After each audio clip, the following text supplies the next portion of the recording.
2025 meeting for the Town of Southampton Landmarks and Historic Districts Board. Present are members Stephanie Davis, William Hine, Jeff Gibbons, Tim Ganettis is absent, Jeff Gibbons, Vicky Kahn, Ed Wisnowski, Larry Jones, and Samantha Malone. So the meeting is being conducted under town New York State law providing for in-person and remote participation. Individuals may undertake remote participation by activating the Zoom links found on the Town of Southampton clerk's webpage. And the published agenda is there as well, carrying the link. View-only observation is found by activating the live link at the top of the town clerk's page. Online participation and meeting video is being moderated by CTV and tonight by Peter. For commenting on particular agenda items, please notify CTV via the chat function or raise hand so that comment can be made. Commentators will need to provide name, agency if relevant, and place of residence or business. The first official item on the agenda is the approval of the minutes of last month. They were distributed by Stephanie, and corrections were asked for and provided. And are there any further considerations to be given to the minutes? Seeing none, I move their adoption. Seconded by Vicky. All those in favor say aye. Aye. And the minutes are approved. For tonight, in a division of labor here, I'm asking Vicky Kahn to manage the discussion and agenda items that are before us on the published agenda, and I will try to handle the appropriate video reference material for those things. So Vicky, it's now your. Okay, thank you, Ed. We will be following the agenda that's on the website, but is there anybody on Zoom who would like to participate in this discussion this evening? If so, if you could let the CTV know. All right. Absent any calls there?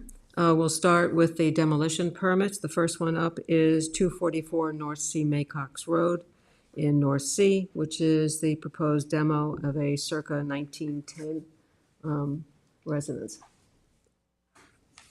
Ed is going to pull this up on the monitor. This is, I went yesterday. Please. Fantastic. Yeah. Jeff Gibbons. I was there today, and this is a truly falling into the forest house. I mean, it's completely, it's in ruins. I don't think, this two-story block has no siding on it whatsoever on all three sides. Deck is full of rotted boards. If you go around, I don't know if I took those, what I sent to Ed, but the pictures are, it's just, there's all kinds of animal what do they call it? And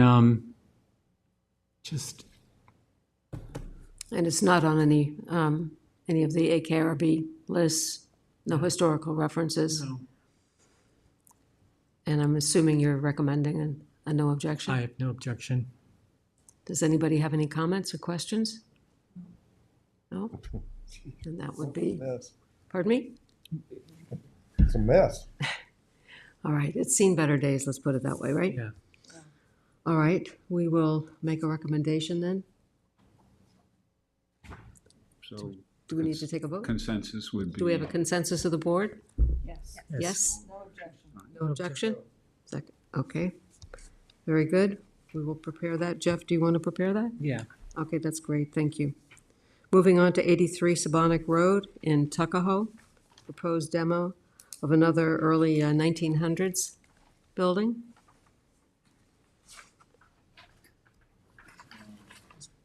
Jeff, were you working on that also? I didn't cover have Cuppa. just a brief thing. The application is to completely demolish the structure there. And let me just give you the images that were associated with the application. And as you can see, it's basically one that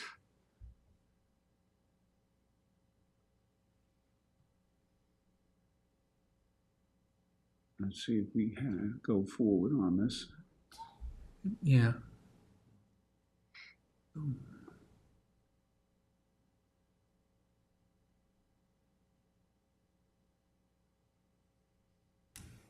I didn't make any notes on it.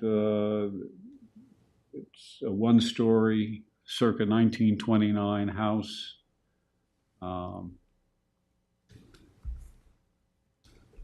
I drove by just and looked at it from the road just for placement. It's catty corner from Tuckahoe Elementary, so that's just location-wise. It's on that corner. And because of the screening, it's difficult to see from the road, but I would say the pictures accurately, of course, show what was there. It's going to be replaced by a modular home, but no plans were presented. Yeah, just to give positioning, it's on the triangle there Right. in Tuckahoe at the intersection of Sabonic and North McGee.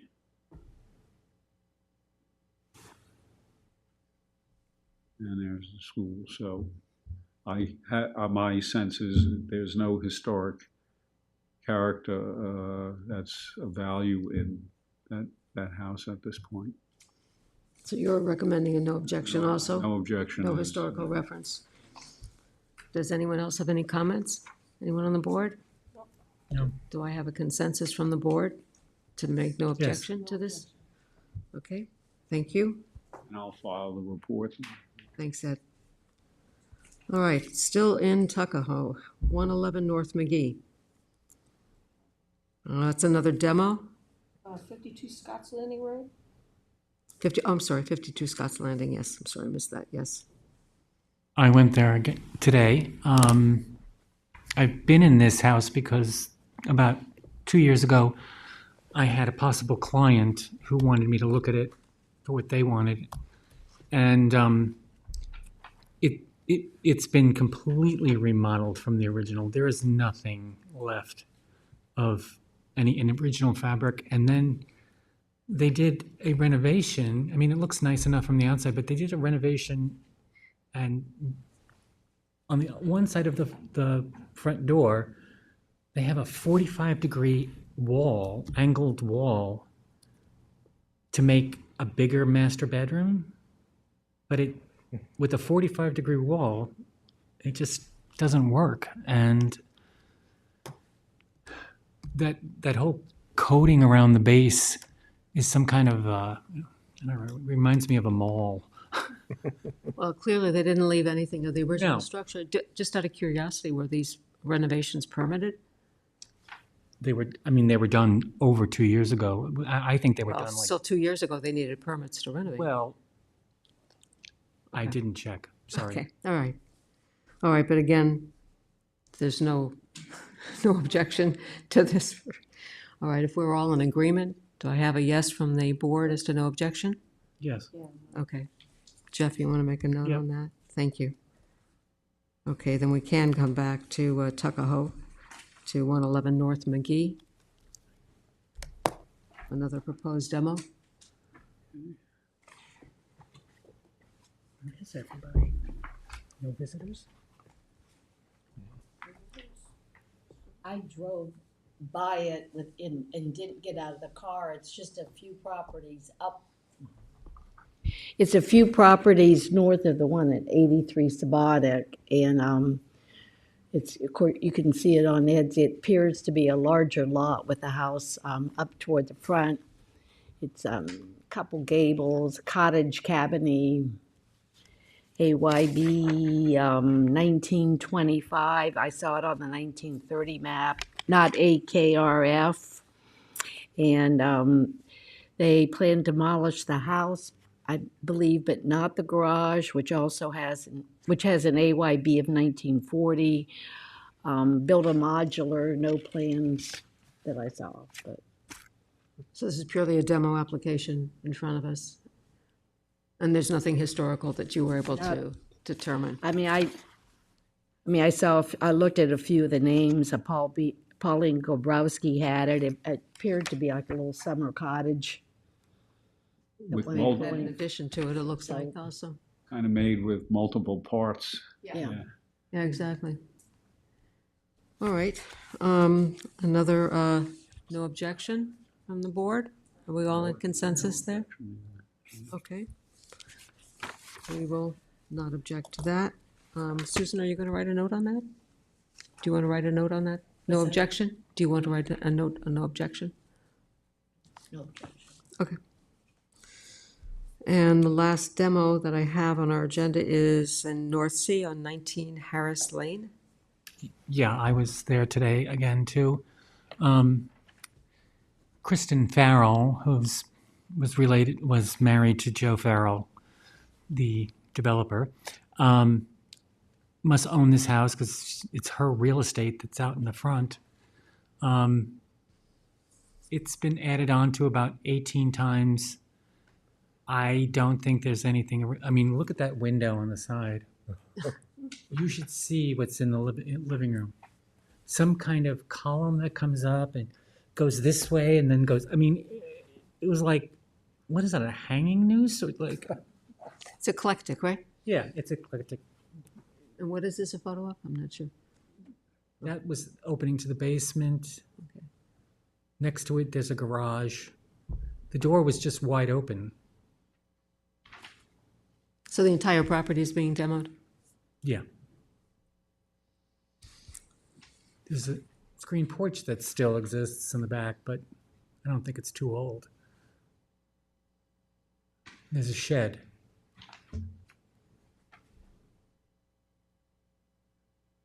Just a small storage shed. Is that Yeah. what it is? And that's going to?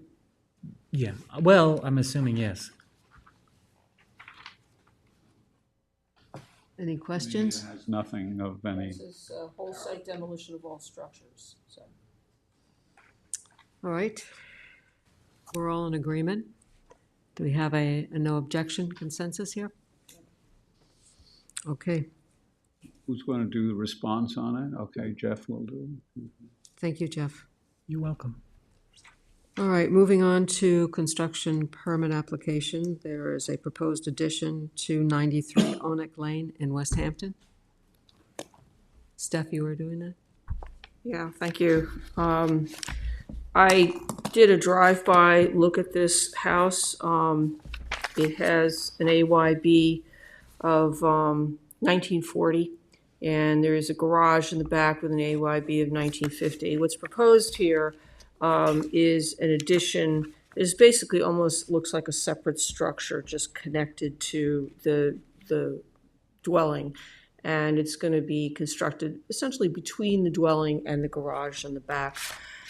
None of this is particularly visible from the street. It is heavily landscaped. And what you can see of the house, I think the best pictures are the ones that were actually submitted with the application. This house has been updated and added on to a number of times. If there's anything original in there from its 1940s construction, it's not visible on the exterior other than perhaps the bricks on the chimney. The siding looks to be all vinyl, replacement windows, etc. So I didn't see anything of historic value in this building. The area wasn't particularly developed before the 1939 construction of the high school building, which is just a few doors down to the north. After that time, there was a lot of infill construction as people settled around the school building. So there were a couple of older houses in the neighborhood before this, but I believe that they're gone at this point in time. There are no identified historic resources in proximity to this, and this structure is not listed in the ACRF report or the West Hampton Beach Hamlet Heritage Area report. So I see no reason to object to the proposed construction. Jeff, you have a No, I was question? just going to say, you said that they want to connect the garage and the house, or no? The house and the addition are going to be connected, and they're going to occupy the space. Because it seemed like the garage was pretty far away. It's a very large addition. Yeah, It's like a railroad car between the houses. Basically a hallway. well, it's a giant hallway. I mean, it's It's a lot of big. square footage. It's like yeah. a whole new So it's structure. 2 stories. too. Yeah, it's 2 stories, and it'll be connected to the house. I think there's a survey in here that shows the, yeah, here's the proposed layout. The proposed addition is larger in footprint than the house. There's the addition, God. there's the garage, there's the house. It's the house that ate the property, the addition that ate the property. Yeah, it's, you know, it is rather large, but again, I don't think it impacts the historic value of No, because it's. the neighborhood or et cetera. So I see no reason to object. Okay. Do we have the agreement from the rest of the board? All right, no objection to this proposed addition in West Hampton. And Stephanie, you're gonna, I'll do the I think you did response. actually draft a response. Moving on to Noyak, 3058 Noyak Road. We're not doing that.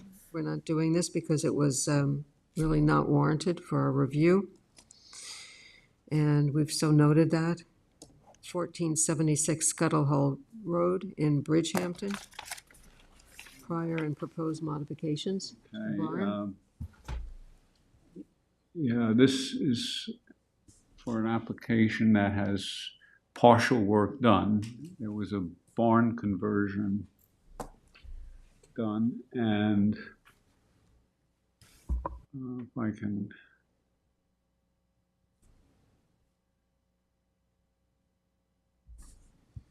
And they're beginning to fit it out with a bathroom and some other interior uses. This is the house on the property. My estimation is it was built around 1878, 1880. This was an old farm of the Edwards family, Thomas Edwards, and he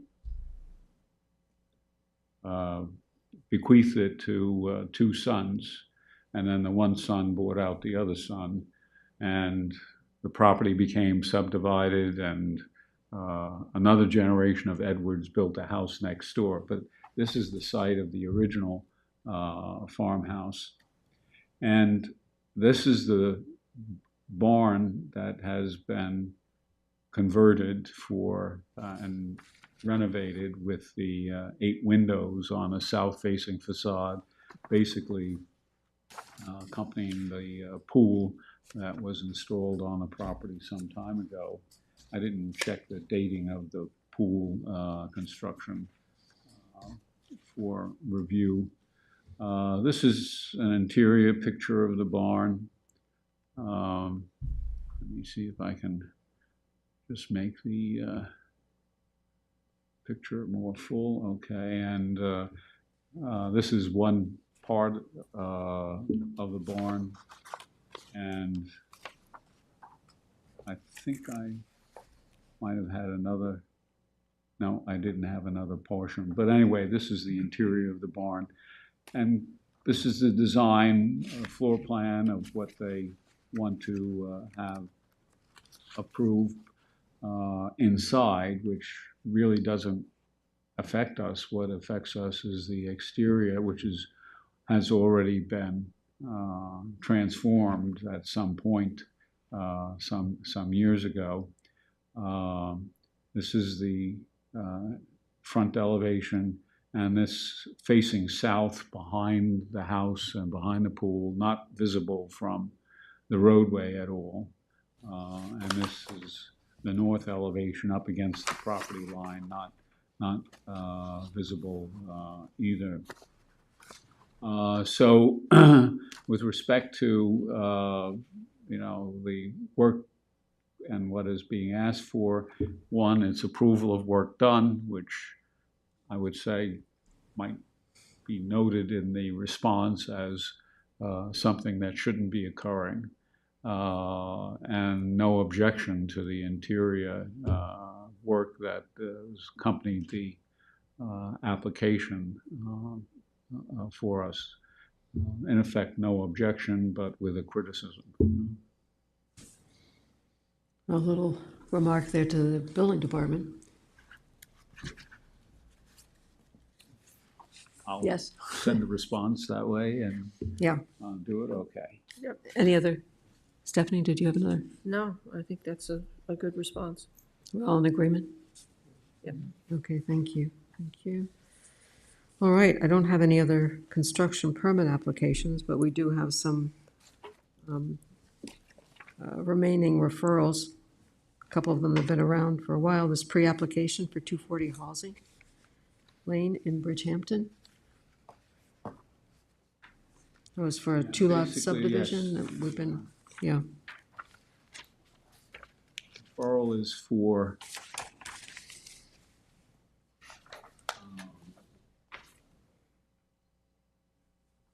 a subdivision with two houses on, which forgotten the notes on the dates of the houses, but basically what is being asked for is two-lot subdivision with one and two lots, and the lot line proposed is very close to a house that has meets a threshold requirement of Landmarks Board concern. So my concern was that the subdivision not be used as a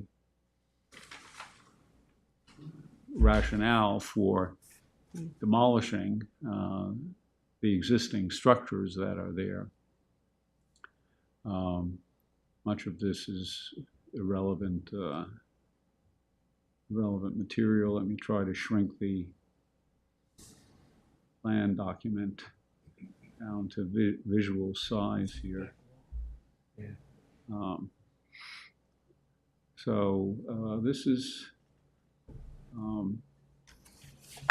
let me also give you a reference for Yeah. location This one. here. And this too, I don't know what the dates are on those. They're awfully close.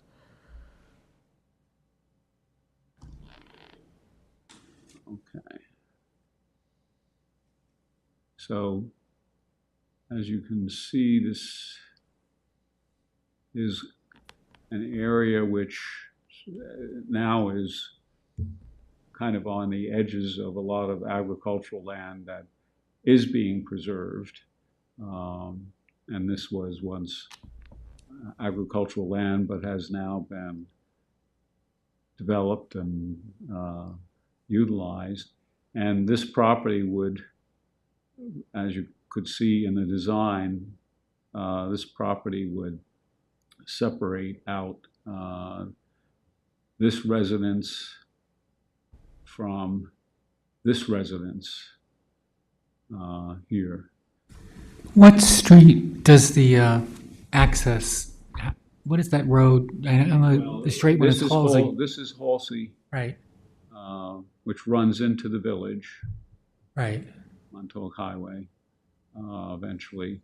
And this Morgan Hill Way? is Never heard of it. Trelawney Road. It's Oh, Trelawney Road?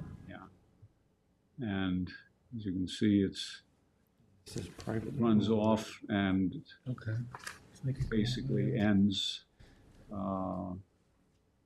It's not a through street. But we have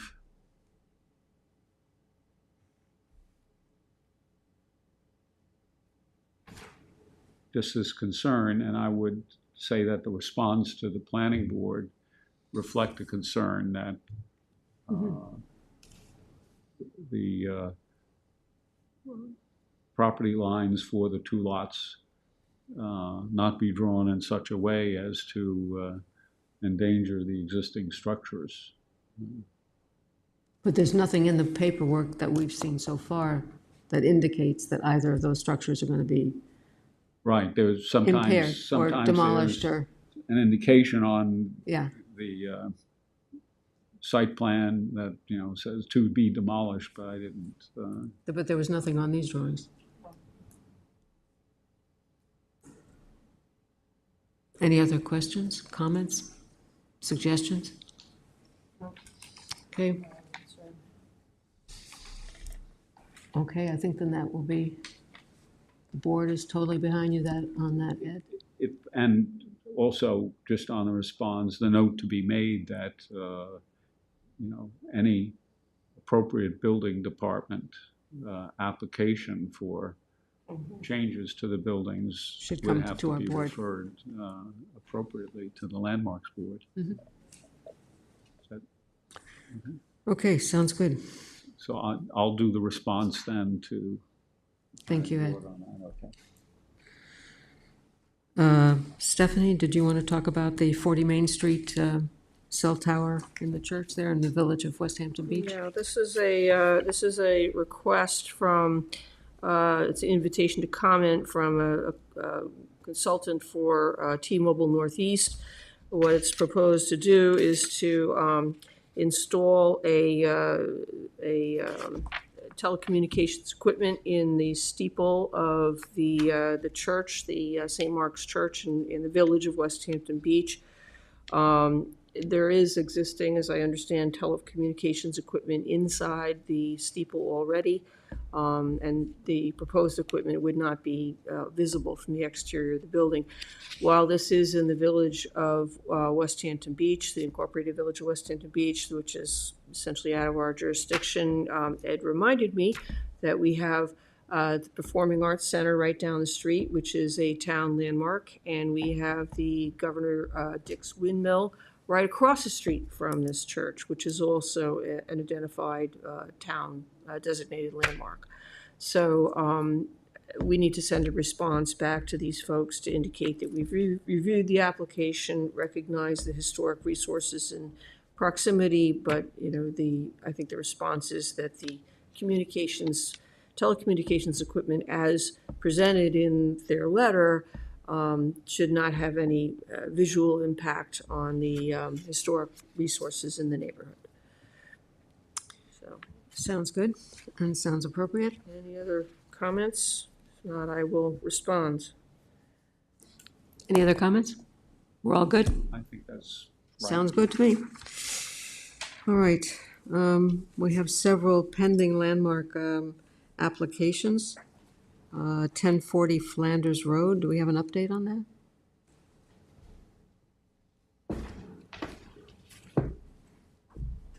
I didn't see one, but That one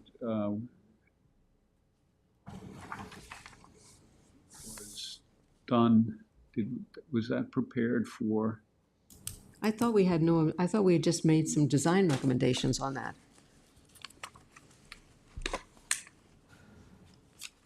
But I may be wrong on that. I thought that was and I thought we recommended a designation that was going to go to the town board. Did we send that? I'm just following up on that. No, no recommendation has been sent. Okay, so that's what remains to be done. Okay. All right. Let's see, 439 Hayground Road in Bridgehampton. Yeah, called Bridgehampton, but sometimes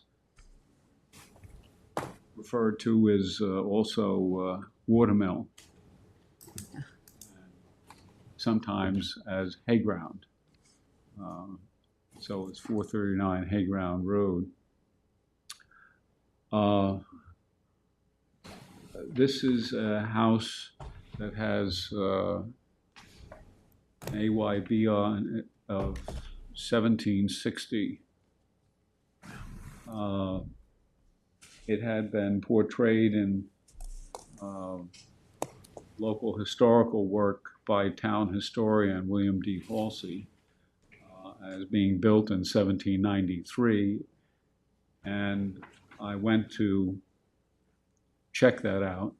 And indeed, in the trustees of the proprietors' records from that period, there was a notation that David Cook will be granted the right to build a house for his son, Nathan Topping Cook, on this road. And I've partially got the notes done, but let me see if I can bring that up.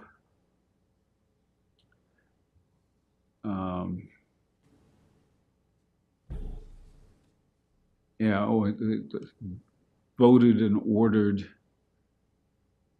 May 14, 1793, at a meeting of the trustees by adjournment, there being a majority, we proceeded as follows. House lot, voted and ordered that David Cook may and shall have the liberty to set the house for his son, Nathan Topping Cook, the southwest corner of the highway, about 5 or 6 foot and no more, the northwest corner at the same time to stand on the line. I don't know which lines they were talking about, but in any case, that's the reference, and town historian Halsey would have had access to it, so his date of 1793 seems to be the appropriate one. I've traced the ownership through a number of people. Originally, obviously, the land would have belonged to the Cook family. The Cook family moved eastward out of Southampton in 1660 or 1670. They were among the first to build and settle in Mecox and clear land for agriculture. And it was Ellis Cook was the arrival in Southampton, and his son Ellis Jr. was the one who moved to Mecox. And as the family, and Ellis Cook couldn't find a woman, he went to Connecticut to find a wife to bring her back to Southampton, among other things. And one of the stories that I came across. And so reproduced, and there are multitudes of Cooks that exist in Mecox, and eventually, as they multiplied, they moved northward into Hayground and up towards the hilly portion of the South Fork and the forested portion of the South Fork. So that about the 4th or 5th generation of Cooks were settled in Hayground. And if you remember, we had some reference here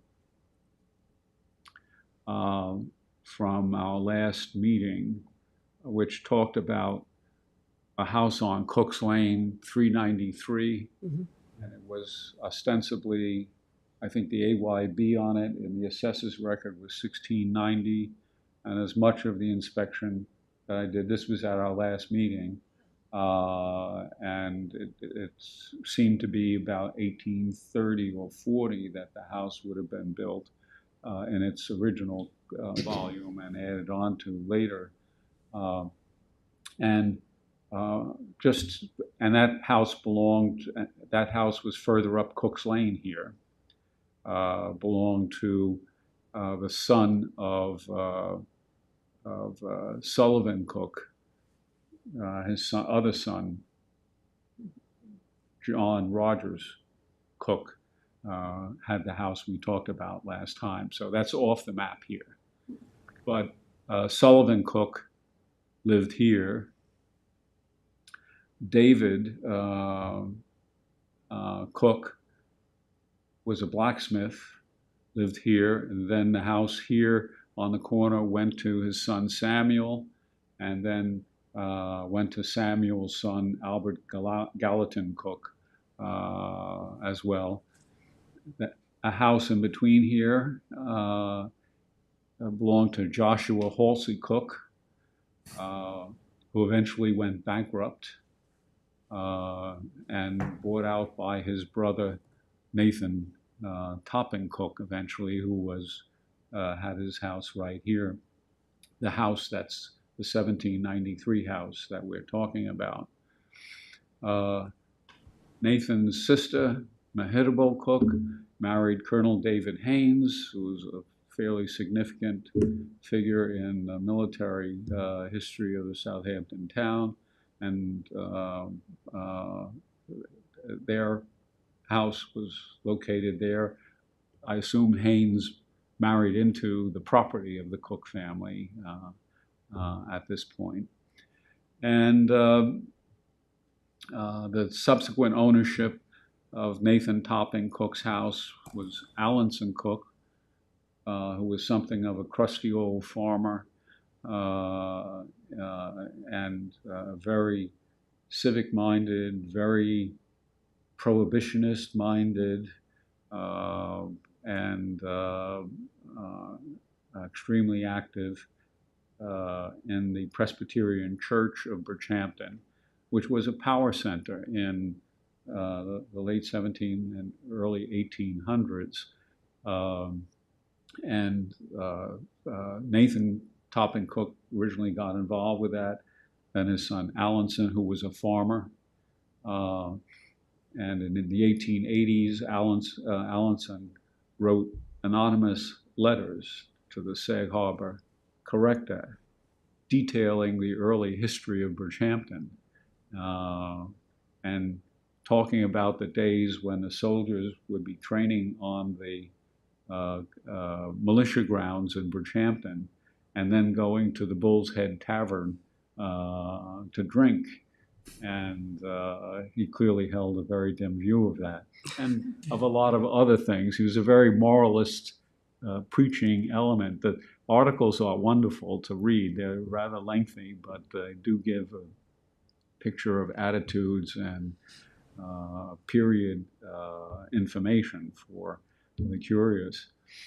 Allinson Cook married Halsey. The Cooks, the intermarriage among the local agricultural population in this area was kind of interesting and sometimes very tightly networked over the generations. The Cooks intermarried with the Rogers and with the Halseys and with the Howells, all very long established names and families in Southampton town. Allinson had by his first wife, Carolyn, who died about 1852 or so, and then he married Caroline Halsey's sister, Frances Halsey, and didn't have any other children by him. But the son that he had, Addison Melville Cook, was fairly important in Southampton town. He originally was a farmer, became a surveyor, and became the dominant surveying authority in the town. And he was also a nut on history and preserving history. And just as his ancestors was, he was a big wheel in the Presbyterian Church.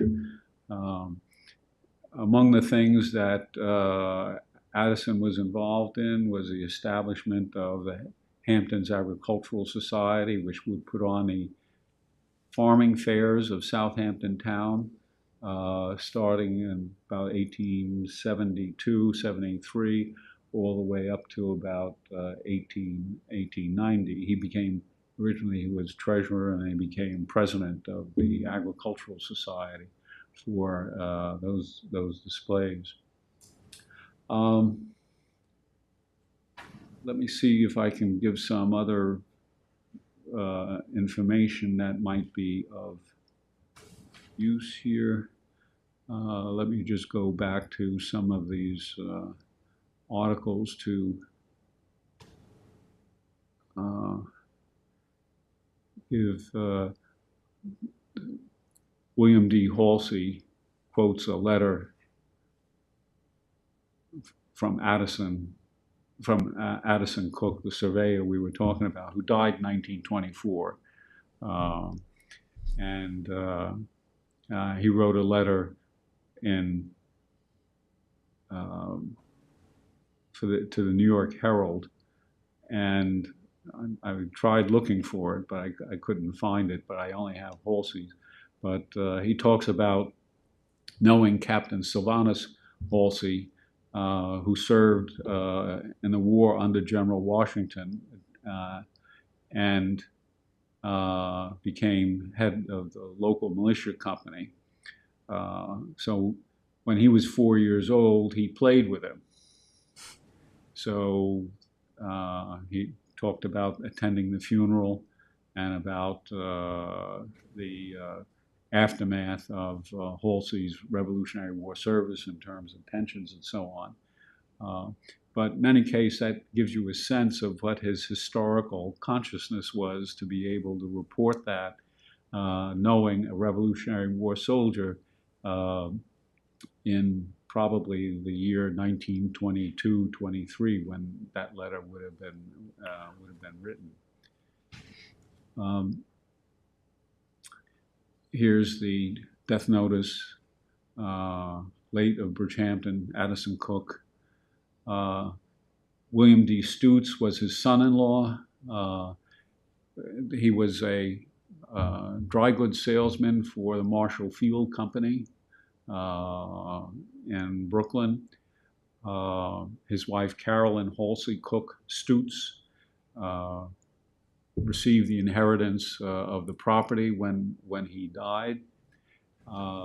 And among other things quoted in the Brooklyn Daily Times about the estate is a lot of the historical items that were passed on through the family, a hall clock and silverware that came from Mr. Cook's great-grandmother on her wedding day, April 19th, 1773. So we're talking about something that's 150 years before. And the daughter is also given the old homestead called Bonnie House or Bonnyhame, and that is referenced in the application for the landmark by the applicant himself. That's the same thing. Addison Cook's records and surveys of all of his work were brought up by Wallace Halsey, who was also of Bridgehampton and a famous surveyor in the affairs of Southampton town. This indicates that for a number of years, Mr. Cook was considered an authority on the subjects that were valuable to historians in preparing the records of Southampton and East Hampton town as well. One of Cook's surveying projects was to do the survey for Arthur Benson's Montauk project. And that was a big development that was being laid. Notes and records. When Carolyn Stutes died in 1947, still basically in possession of the house, left a lot of property to the relatives, and the old homestead known as Bonnyhame, together with its furnishings, were bequeathed. And eventually the property was bought by non-relatives from at 1947, first non-Cook elements. Uh, Mr. and Mrs. Arthur Wise. Arthur Wise was a fairly important sales manager for automotive dealers at the time, and at the time he died, he was associated with the Studebaker Company in New York, where the businesses were located. The ownership of the Wise became compromised when Mrs. Wise was killed in an automobile accident on Montauk Highway while returning to her home on Hayground Road. Her daughter, two daughters, and a grandchild were in a car. She and one of the daughters was killed and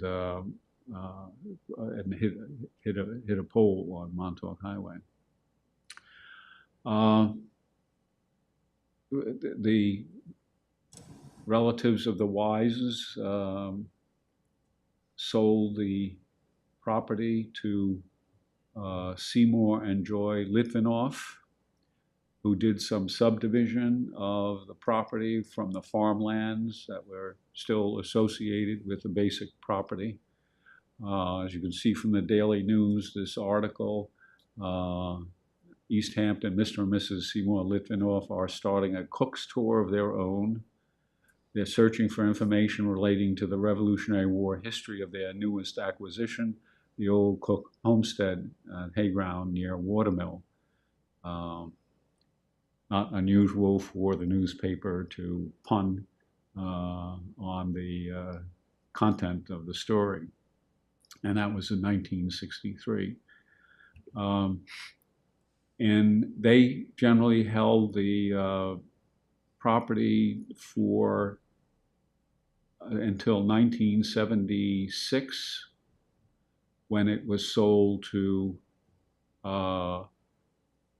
Hans Decker and his wife, who owns it to today. So almost 49 years of ownership in the hands of the Decker family. I think Mr. Decker is 96 years old, and the house has not been occupied for some time. The land used to have a beautiful landscape around it, and the landscape has grown without being tended to. Currently, and you can speak about the conditions associated with the Mr. Decker and the current projects for landmarking. Sure. You can get by this chair here. You can, Dave, if you could sit right here. That would be great. Thanks. So, whoops, that's kind of loud. The Deckers are selling it to the, actually, I don't know if I guess Decker is applying for the landmarking, but the purchaser intends to make this a carriage house and build, a primary dwelling on the property. They've already been to the zoning board. The zoning board has granted the variance for the carriage house. This is in I think, an 1.5 acre zone. So they would need 90,000 square feet in order to have a carriage house, but I think it's only 40,000 square feet, I think. Let's see what Or it's 1.1 acres. So and what zone is it? 50,000 square feet. If you click on one of those icons for the record card, it'll tell you the zoning. I think I My bounced out. login expired. Well, they didn't meet the minimum lot area for the So that's carriage why they house. went to the ZBA? So they've been to the ZBA. ZBA has conditioned the variances on the property being landmarked. So that hurdle is already completed, which we didn't know about until yesterday. Okay. And then I had a note here, we were looking for some additional south facade photos or something? Ed, you wanted additional photos? Yes, let me bring up the But otherwise, we really have everything photos complete now at this to point, right? indicate what's going on here. This is an older garage.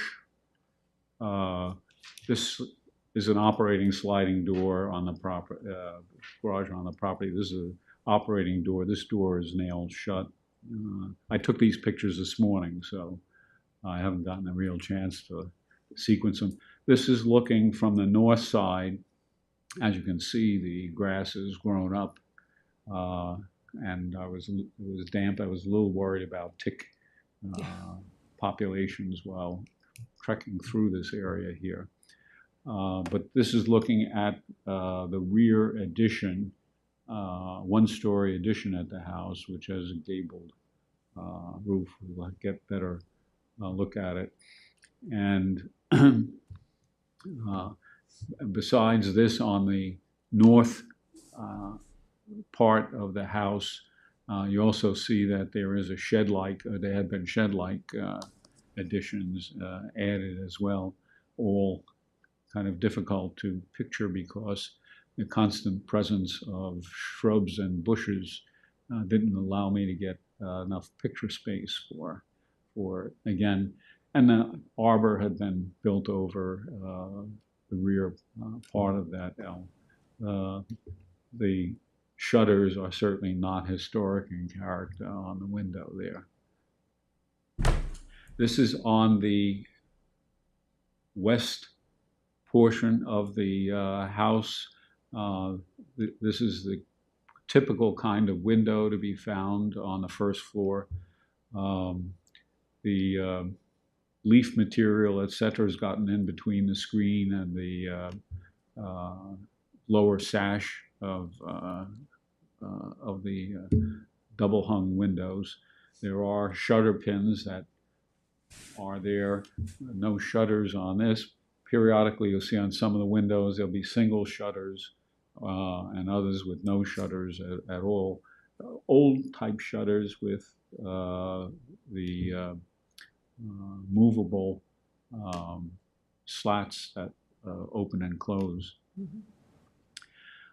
This is a well window, obviously, more modern piece put there.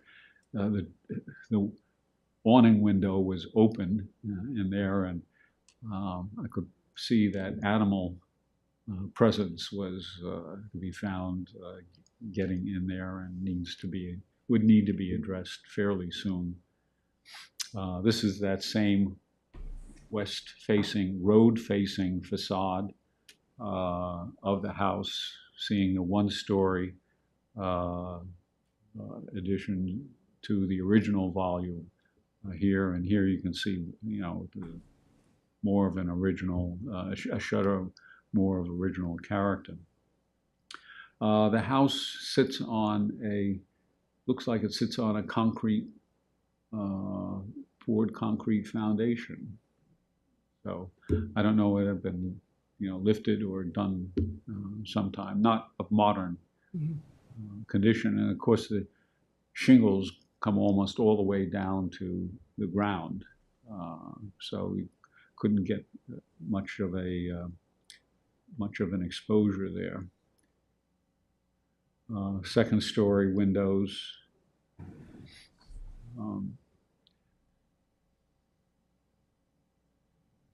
Another window well.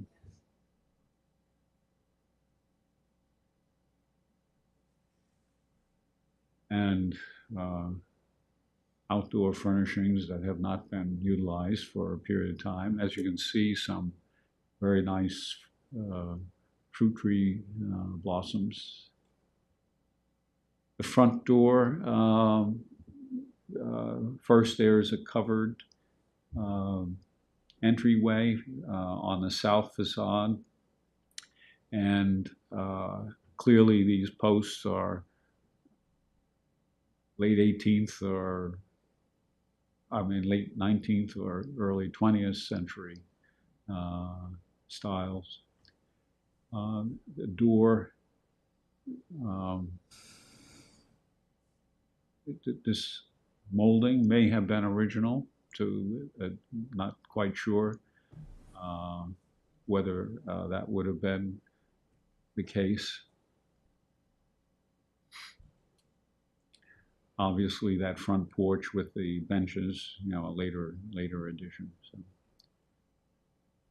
this is one of the better open-spaced images because there was room on that side of the house to stand back and get some pictures.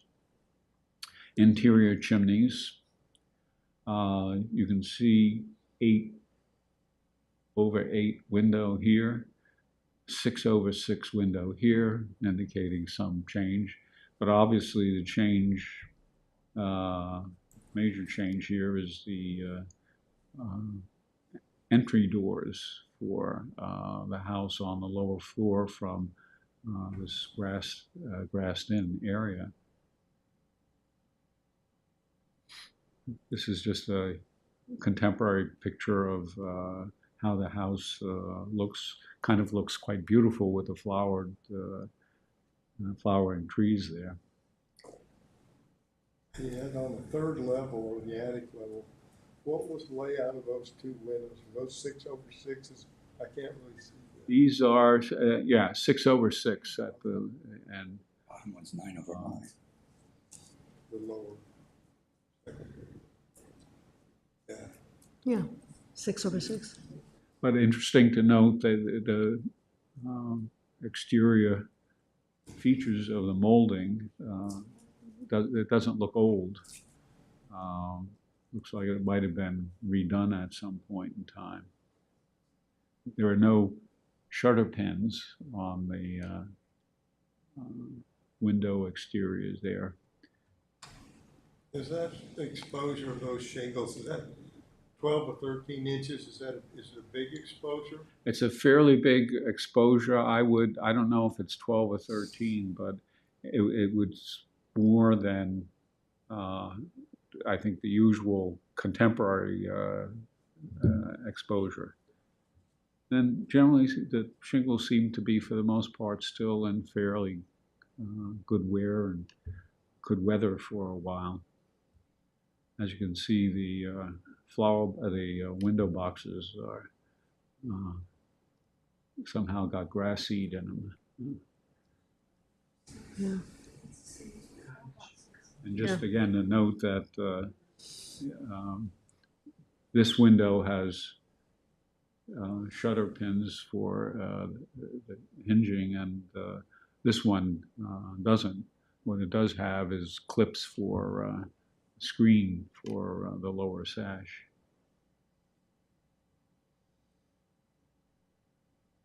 It's sort of interesting how those 8/8 windows occur on two levels of I guess at the far right, and they don't occur up on the front where that bay is, or where that above it, where that's.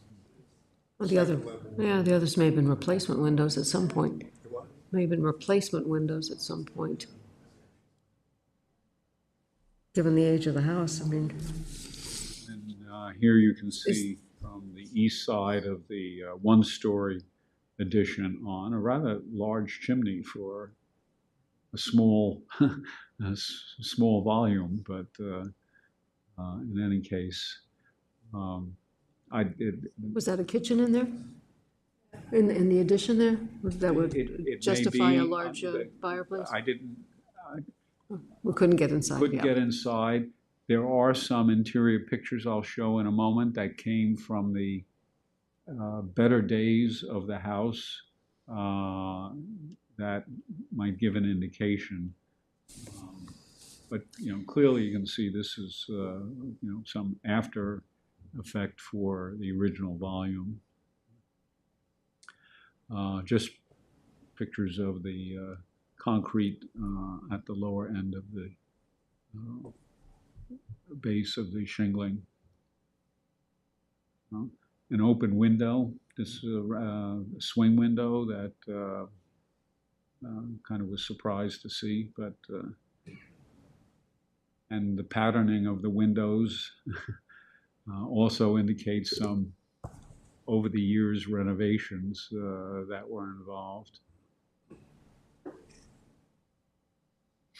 And that's the small one-story element for the house. This planking here covers the downspouts from the gutters. They were wrapped in wood planking to kind of mute the effect, I guess, of the metal, or maybe it's plastic coming down, I don't know, but I thought that was somebody's nice attention to detail. This looks like anti-animal intrusion strategy. Little brick to fill in the holes being dug and the deterioration of the shingle that might have been caused by the animal. I didn't, obviously look behind it, but that's my surmise about that. More of the foundation element there. So at this point, we really have a full application, Yes. because last meeting, you were still working on it. Right. Yeah. So now we're really ready to submit. This is a kind of a salt box old barn. I couldn't get into it because it was so encroached upon by foliage, but I did manage to put my arm around an open, there was no door, so I managed to get a picture of what was inside.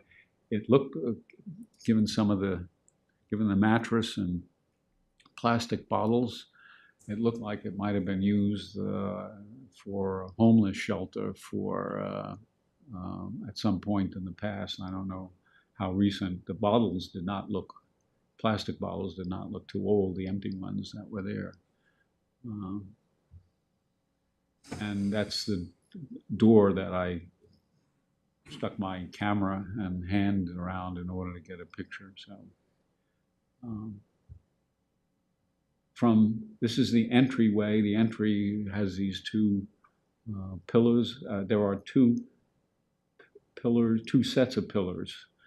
It looked to me that one time there was a U-shaped driveway that went around the house and exited, but I could not find a photograph clear enough of aerials to prove that was the case. But in any case, that's the current entryway. That's the house from Hayground Road as you look. As you can see, the town has not been down. Everybody has their landscapers mow the right-of-way past their property, but of course this has not been paid attention to. This is the only high grass along the right-of-way as you run along Hayground Road, and all the other kind of very chic houses that exist there. And the fence, the white fence, rail fence, is being taken over by the hedges and getting high enough to obscure somewhat the existing house. This property is sometimes labeled 421 Hayground Road. I think that's associated with the problem of the previous subdivision, but its actual address on the town record is 439 there. And this was the pathway entrance, would have been a pathway entrance to pedestrian entry for the house. And this is the other driveway entrance with the columns that are there. They look like, I would say, they were put there maybe around 1920 or so, but very hard to fully date them. And obviously the persons involved in the future design of the property there. Just to get to the pictures that came with the application, to give a little bit of a here. This is the interior of the house, wood beams. I don't know when these were taken, but these were sent along by the applicant at the time they were asked for.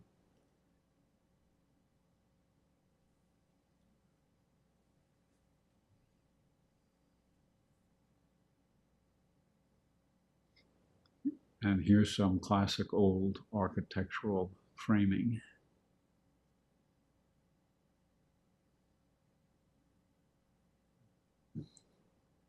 This probably would be facing the west side towards Hayground Road out this window here. Looks like it's kind of interesting for an old house that you would have a room this big as an original configuration.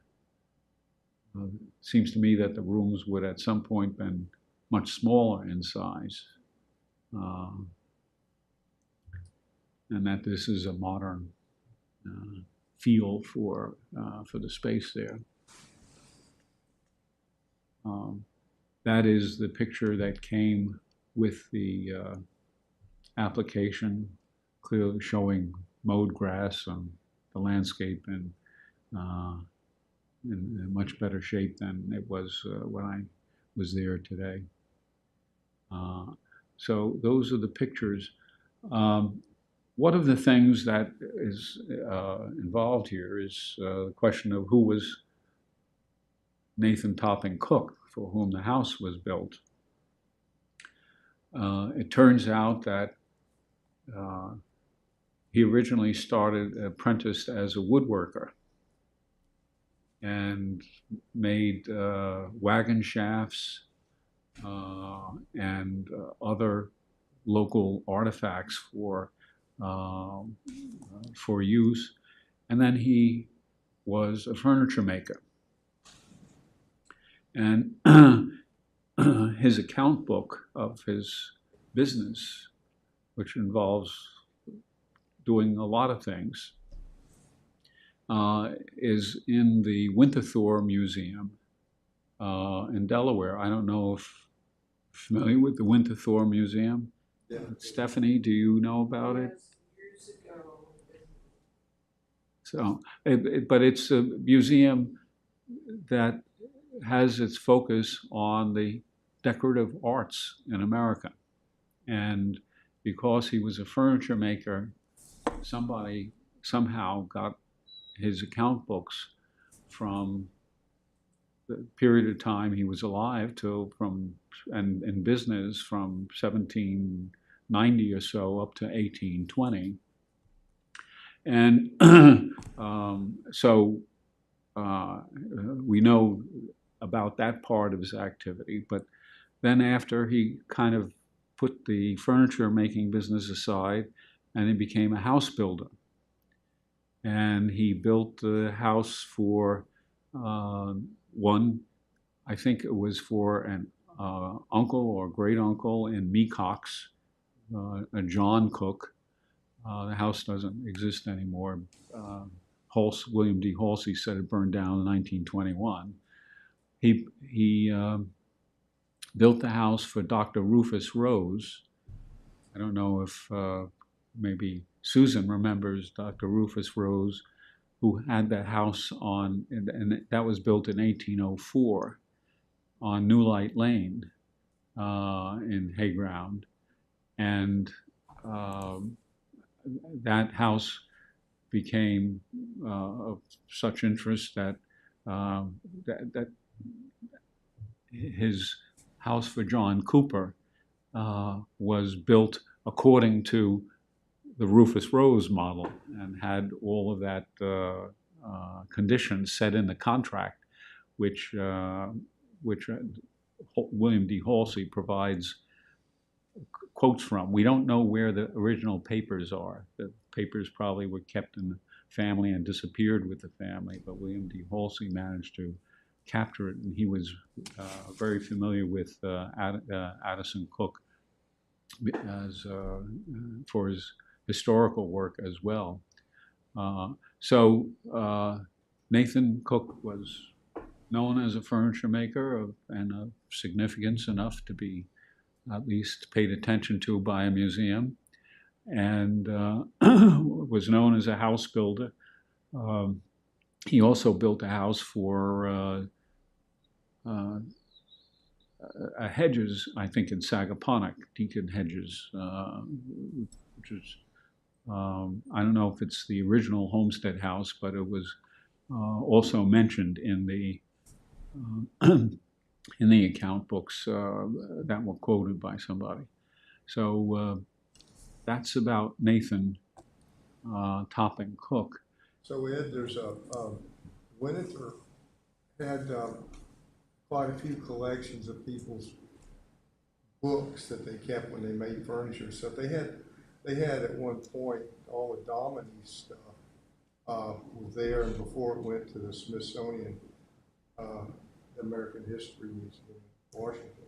And I guess that's now, that room sets, I believe, has come back out here. But that was the last place I saw it was at the Smithsonian. But I used to stop in Winter a lot just because when I was going to Washington for stuff. And it was fascinating, but I never had a reason to go look at any of the inventories that some of these furniture makers produced, and clock makers, which Domini was, of course, that. Right. Yeah. It's kind of interesting. Well, I think Winterthur also has Domini material as well associated with the arts, the art of furniture making as well. Given that material, let me see if I can just try to provide some then summary for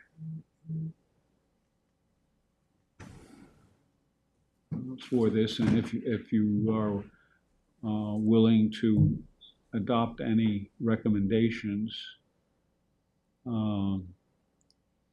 for this. Where is that report I made?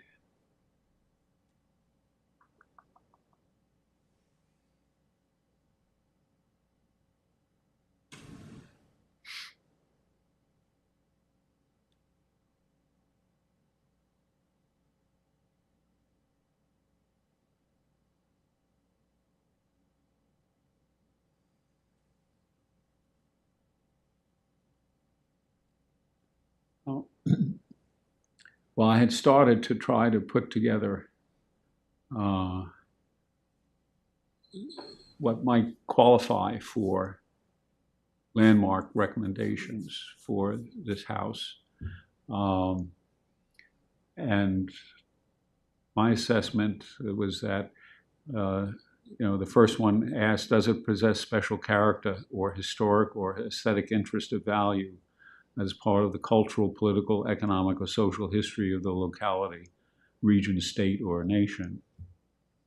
And my assessment is yes. I would find that as my recommendation about this. And if the board is agree, I think we should have is there a consensus about that being an appropriate description? All in agreement? Yes? Yes. Okay. Okay. And with respect to, is it identified with historic personages or is the site of a historic event in a town, state, or nation? I would say that it is identified with historic personages of the town. Both Nathan Topping Cook as the furniture maker, house builder, and also of Addison Cook, the surveyor, who was also involved in civic affairs. I'd say, I didn't mention a whole bunch of other things, but he was an elder of the Long Island Presbytery. He was involved in the committee for the 250th anniversary of, quote, Bridgehampton, and was involved with the erection of the monument on Montauk Highway and Ocean Road. That I have his notes. I took pictures of his notes for that committee because I once gave a lecture about it someplace else, and those notes are held by the New York Public Library System in its Queens branch, and they also have deeds from the Cook family and personal communications among members of the Cook and Rose families that somehow got there. I suspect that Carolyn Halsey Cook Stutes, the daughter of Addison,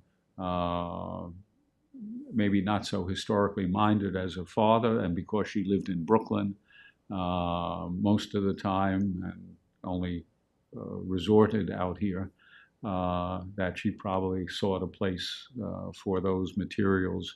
The Bridgehampton Historical Association would not have existed at the time, so they would not have been an opportunity for that. Okay, so based on Addison Cook and Nathan Topping Cook as historical persons of the town, would you? Yes. Okay. Yes. Does it embody the distinguishing characteristics of an architectural type, period, style? I would say yes, early Revolutionary period architecture and house design, and the wood framing that is evident in the pictures the application provided. That is an important exhibit of it. Are we agreed that that can Yes. be used for that? Agreed on that? Is the work of a designer, engineer, builder, artist, architect whose work has significantly influenced an age? And I don't think anybody feels significant influence from that. No. So I would, suggest that that's not applicable. Makes sense. And then, because of its unique location or singular physical characteristics, represents an established and familiar visual feature of the neighborhood. The house has been long visually apparent. The recent overgrowth of the landscape foliage has, somewhat masked its presence. But it's in an age when all houses have to be built fronting to the road. This house facing south exhibits that early American characteristic of capturing light and heat with a south-facing facade and windows, and that makes it an unusual characteristic that I think a lot of people are aware of. So I would say that, it has a singular physical characteristics facing south. It's in a unique location as well, that it should be so regarded. Is there any problem? I'm okay with that. How about, yep. Okay. So I think I you think should we're- ask for maybe a motion to so recommend to the town board the designation of this. I will make a motion. Well, To- you could ask for I the would motion. like to make a motion, if you are all in support, to recommend to the town board that we submit this property for landmark designation. Second.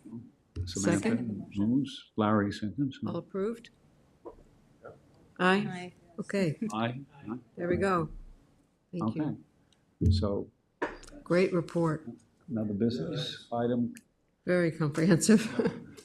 And a lot of history there, great history. I will finish off the report. I haven't gotten it completely done yet, but Okay, all right. I even, looked at the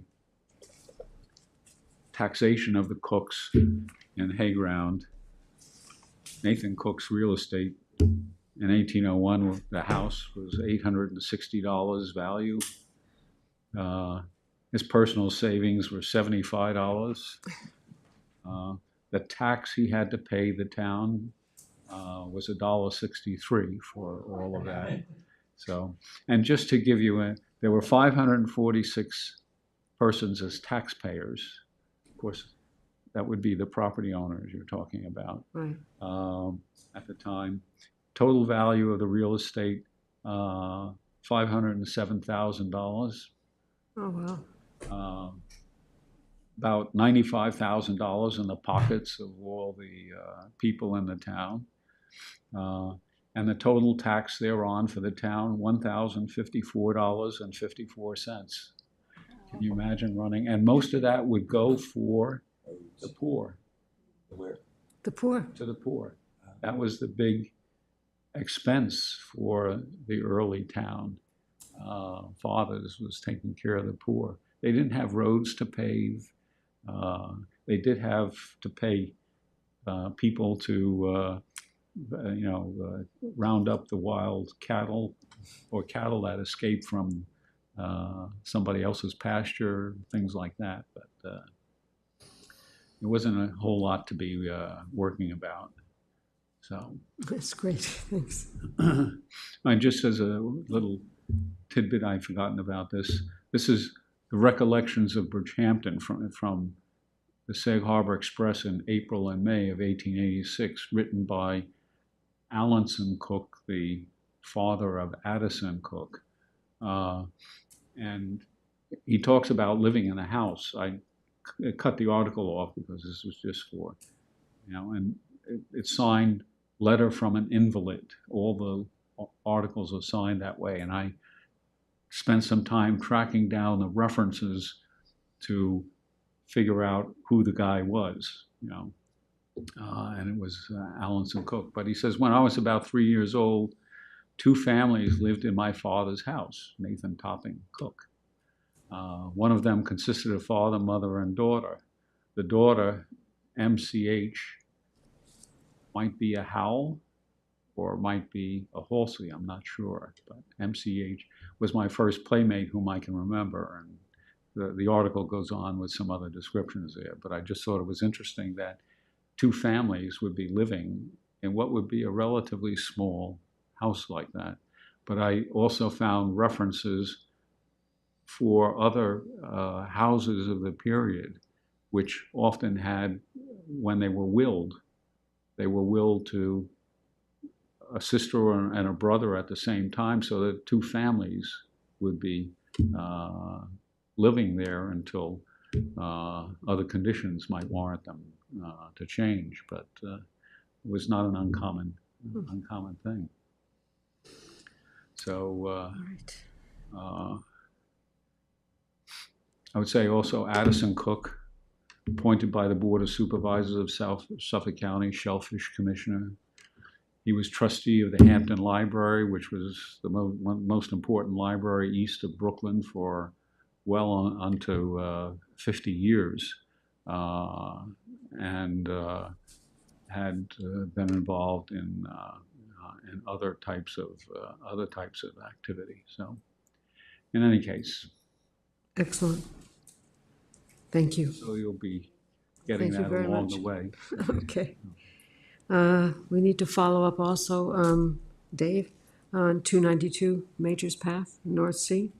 You had requested a status update from Jackie Fenlon. Well, we've recommended it. We just need to have a report to go with the recommendation, and that's something that's also on my agenda. CPF is still looking at the, I think they've easement? commissioned an appraisal. Well, they Okay. met this week to decide whether to send it out for an appraisal. I haven't heard yet what that decision was. Okay, but they met this week, okay. All right. A 65 Old Riverhead been approved? Still a Still pending? report to be done and completed. It's but the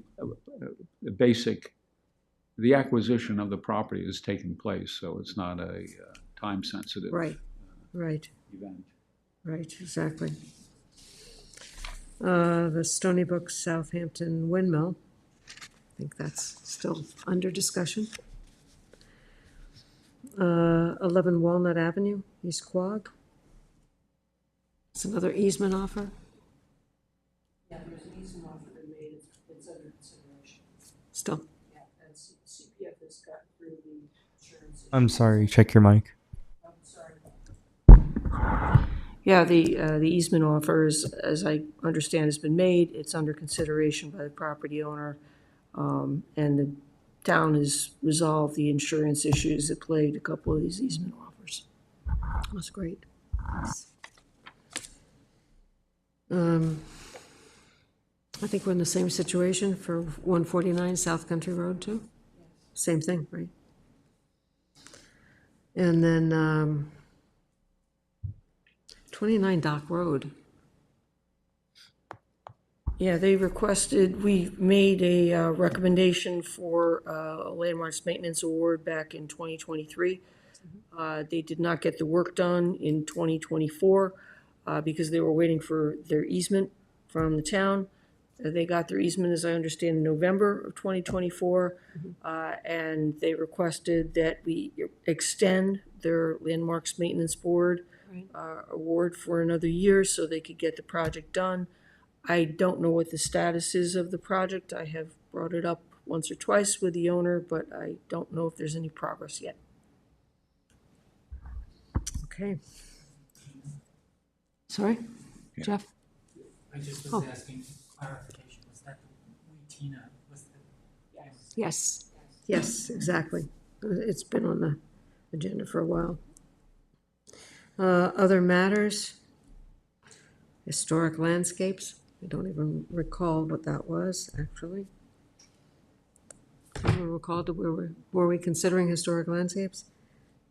No.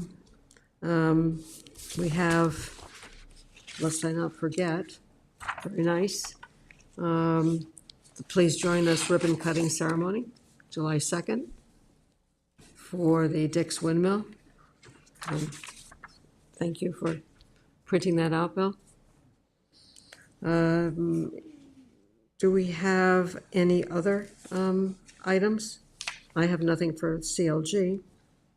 Do we have any new business? Probably this couple things I think just should be noted. One, we need a follow-up memo on the Landmarks Maintenance Award for the North Sea Schoolhouse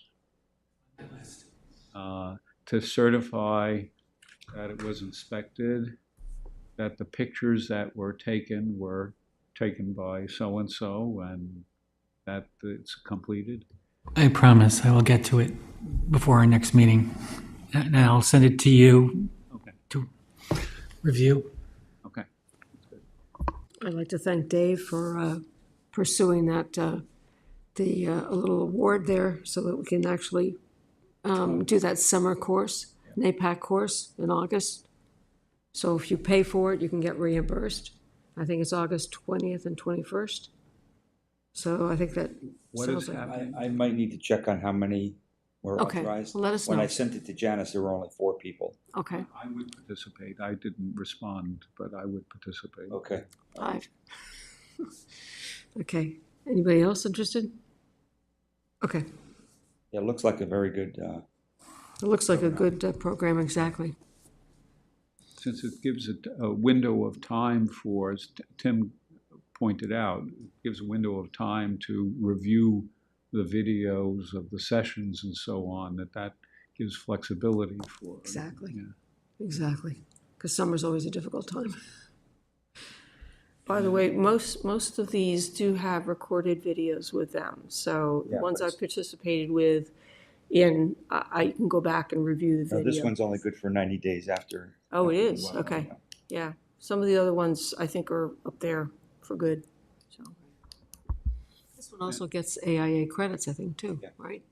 So for the architects on the board. And there's just the business of the Bridgehampton Historic District proposed. There was a meeting with members of the Bridgehampton Civic Association who are working on the project with myself and Julie Green, working out mostly technical pieces of business about how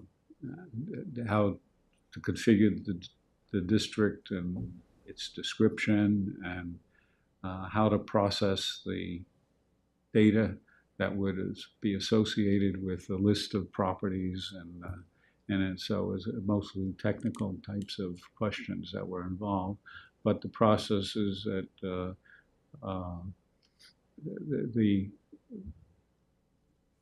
and I don't think the Bridgehampton Civic Association is really always aware of this, but Julie, who was for a long time working in Bridgehampton for the Bridgehampton Historical Society, is very familiar with the properties and residences, and she's the first person who is going to review the properties they are proposing for whether they are meeting some criteria for a contributing property versus a non-contributing property to a historic district. And then I will take a look at it as a second kind of layer of authority behind it, and tweak whatever needs to be tweaked. And then potentially a third person, a professional person, may also be asked to do that review of an evaluation in terms of how these houses should be classified and looked at in the historic district. So it will take some time yet to bring that forward, but it is in process. And since it's a first time for kind of the lay folk to get involved, it requires a little kind of training and maneuvering to try and get the thinking in the right fashion for making this go forward. But it is on the agenda. Originally the list was of about 400 properties for Bridgehampton, but I think that will be narrowed down in the review process that takes place. Okay. It would be exciting to get a residential district established. Yeah. All right. Do we have any other business? I think then we can call the meeting closed for this evening, and our next meeting is July 15th. Right. Thank you. Meeting is adjourned. Meeting is adjourned. That's what's neat. What am I gonna do with all my time? There wasn't much on the agenda.